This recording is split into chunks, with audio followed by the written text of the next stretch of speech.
Greetings, ladies and gents, and welcome to this narration of the web novel Solo Apocalypse, taken from Royal Road.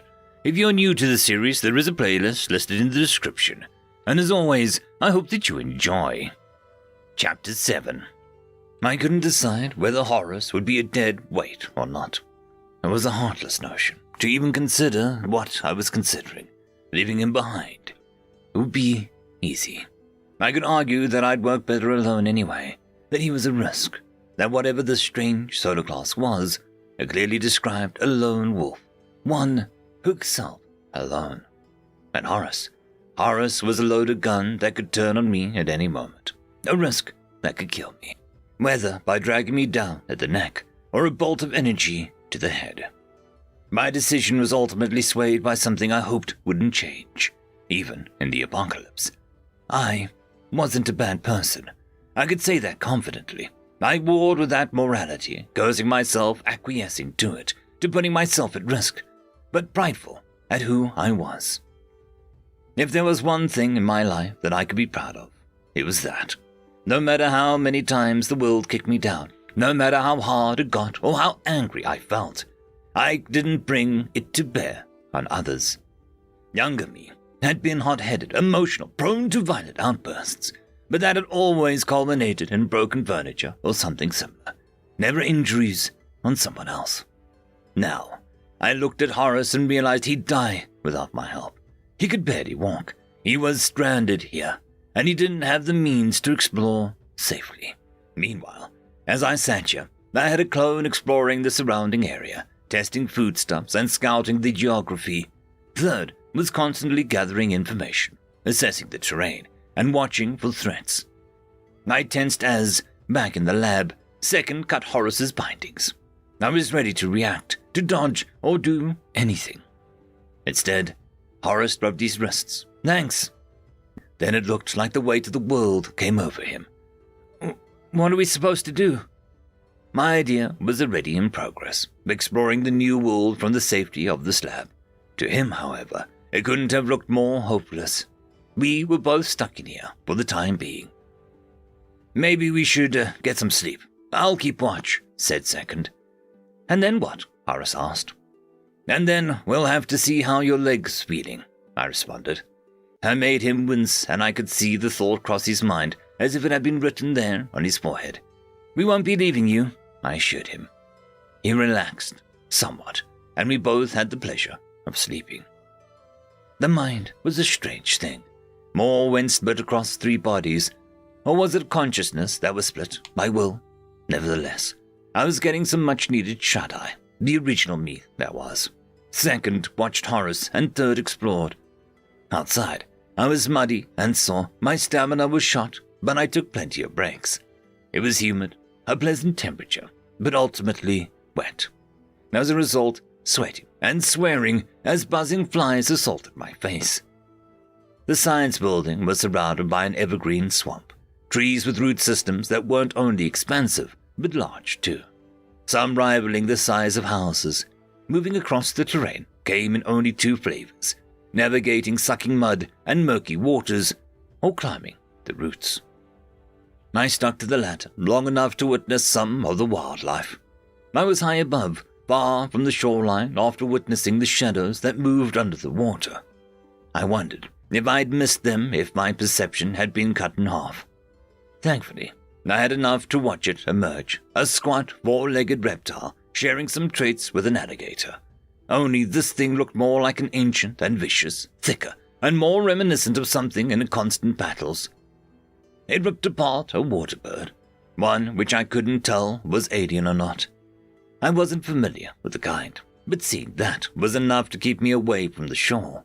The noise of searching water, a snapping maw, the crack of its jaw closing scattered every other bird within earshot. I crouched above, in a nook between roots. Verdant blades of grass grew across the top of these roots like a perfect carpet. Moss filled the blank vertical area where the grass couldn't grow, with colors varying from blue, green, purple, and yellow. It was nature sublime. The forest felt alive. The trees reached towards the sky, and if I moved far enough, the science building disappeared altogether. The air was clean and fresh. in a way that gave me an indescribable rush, like I'd been inhaling fumes my entire life. I kept my eye out for any dangers, resources, or landmarks to use. And that was the thing. There was a lot of each, but no obvious escape other than just going. Striking out into the unknown forest. The thought scared me. Third returned to the science building, scouring it again for resources, weapons, protective gear, anything. I managed to get my hands on a gun tucked away in the security guard's car, nearly eaten by overgrowth behind the building. There were 2 clips of ammo. I pocketed it, trying not to stare at the body as I stripped the guard of his vest. Then I found a random bag on the plaza floor and went back into the swamp. I filled it to the brim with berries or fruits I found and had no discernible side effects. I'd spent hours watching small mammals eating them, observing whether the wildlife fed upon them or not, and then tried them myself. By the time I came back, it was already hours later. The sun was setting, throwing shadows across what was left of the campus I knew. I moved quietly down towards the lab, intending to drop the food off for myself. And then I froze. Down the stairwell, there were webs, thick, strong strands, pure white, hanging from the walls and stairs, and I immediately pulled my gun out and saw legs, huge, meter-long things that bit into the walls lightly. 2, 3, then 4 emerged. I was running before I could even think. Inside the lab, I woke up, staring at the door, breathing heavily. It was like waking up from a nightmare, only it was real. One of me ran far, far from the building, slowing down in the plaza, staring backwards in fear. The other 2 sat frozen in dread, like a deer in the headlights, or flies in a web. It was the thing that had killed me. There was no mistaking it. I'd gotten enough of a look to know what I saw. A giant, fecking spider, except its legs were sharp enough to slice through my chest and take my head off. A memory so fresh rushed back to me.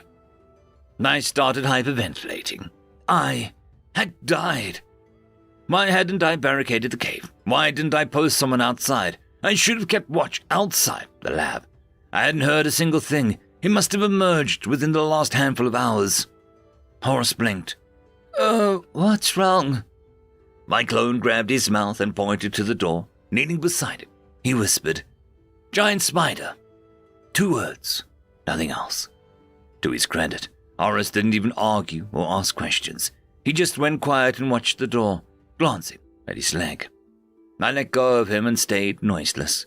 We sat there in silence, my mind trying to work through the fear. I had a gun. That was something.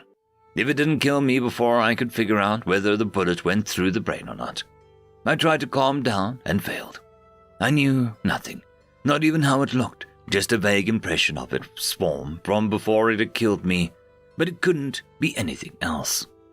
My heartbeat spiked again. What the hell had I gotten myself into?